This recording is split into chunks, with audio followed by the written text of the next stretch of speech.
Dando continuidade, então, sobre algumas outras fontes de geração de energia, a gente vai falar um pouquinho sobre a energia que é gerada pelas ondas do mar, tá?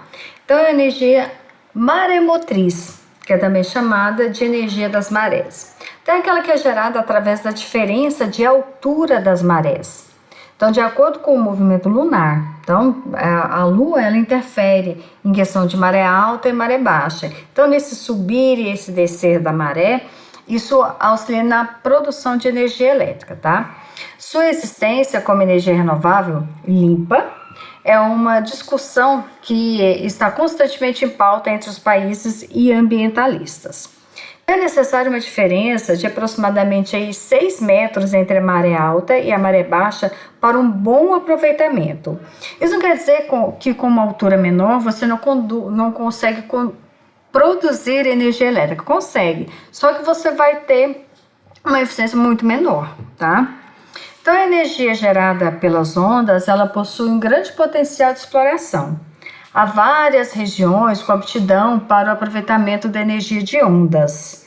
E nos últimos anos, essa fonte de energia ela vem sendo muito estudada aqui no Brasil, na tentativa de diminuir também os custos e melhorar esse tipo de tecnologia.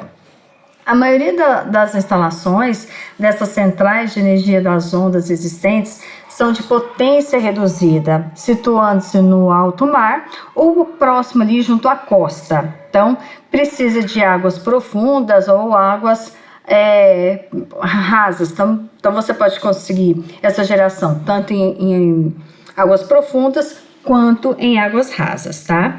E para fornecimento de energia elétrica, há faróis, então eles utilizam bastante, que ficam isolados, ou também para carregamento de baterias, no caso de boias de sinalização. Então, nessas partes são muito utilizados. As instalações de centrais de potência média, apenas têm interesse econômico em casos especiais de geometria da costa. Então, depende de muitos fatores para você ter uma produção ou uma situação onde você possa ter uma boa produção. Então, o número de locais no mundo em que essa situação ocorre é bastante reduzido. No Brasil, a gente tem em 2012, foi instalado um projeto piloto de energia das ondas, tá? A usina de Porto de Pecém. Ela está localizada lá no Ceará e o projeto nasceu em uma parceria dos pesquisadores da Coordenação dos Programas de Pós-Graduação de Engenharia, COP, da Universidade Federal do Rio de Janeiro, UFRJ, e foi financiado pela Tracbel Energia, dentro de um programa P&D da ANEEL. E também conta com o apoio do governo do estado do Ceará. Está lá no porto, tá? Foi instalado no próprio porto. Então, no Brasil, os locais favoráveis à construção de estações para aproveitamento dessa fonte de energia são o estuário de Rio Bacanga,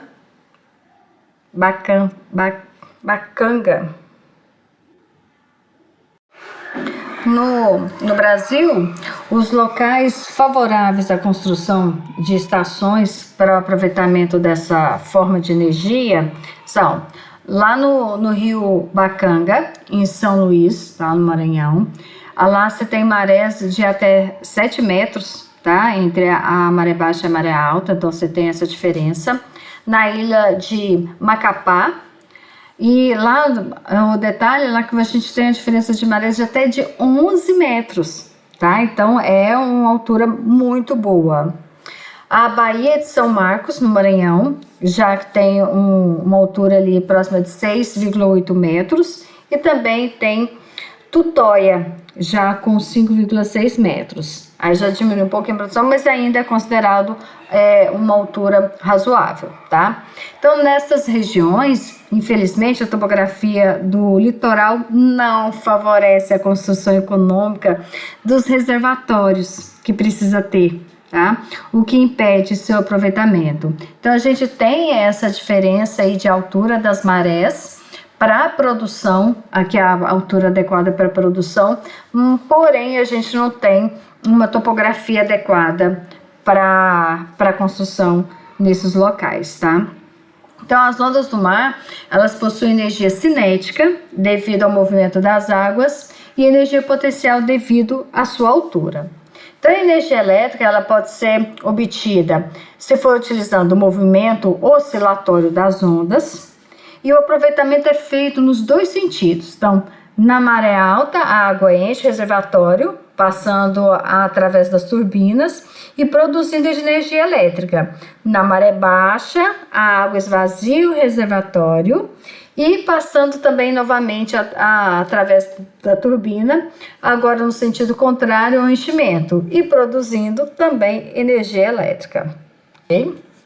Então, embora seja assim considerada uma fonte de energia renovável e limpa, sua instalação gera uma série de alterações no ecossistema marinho, próximo ali da usina, mas não apresenta a desvantagem de putrefar, né, toda uma área vegetal, que é o que acontece no caso das hidrelétricas. As instalações não podem interferir com a navegação, tá? E tem que ser robustas para poder ser resistente a tempestades, tá? E ser suficientemente sensíveis para poder ali obter energia das ondas de amplitudes variáveis. Então, é uma situação em termos de tecnologia que gera um pouquinho de trabalho. Então, quais as vantagens, né? É a questão da posição variável das pás. Então, você pode gerar tanto na alta quanto na baixa das marés. Não polui o ar, tá? Não gera nenhum tipo de poluição, nenhum. É uma fonte renovável, tá? A gente tem aí a alta e a baixa da maré baseado na Lua. Não requer material muito sofisticado, tá? Em termos de sofisticação, mas tem que ser tecnológico, né? E a desvantagem? É um alto custo de produção da barragem. Está sujeita a alterações do nível das marés e das alterações nas correntes de marés, tá?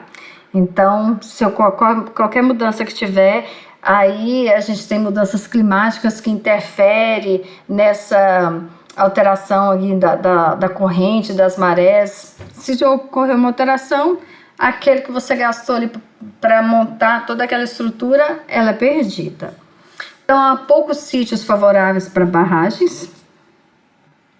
Às vezes você tem essa variação de altura, mas a topografia ela não contribui. Fornece energia por apenas 10 horas por dia, que é a questão da subida e da baixa da maré. Apresenta baixo rendimento, em torno aí de 20%. Possibilidade de rompimento das estruturas por causa de furacões, terremotos ou qualquer razão que leva a uma inundação da região costeira.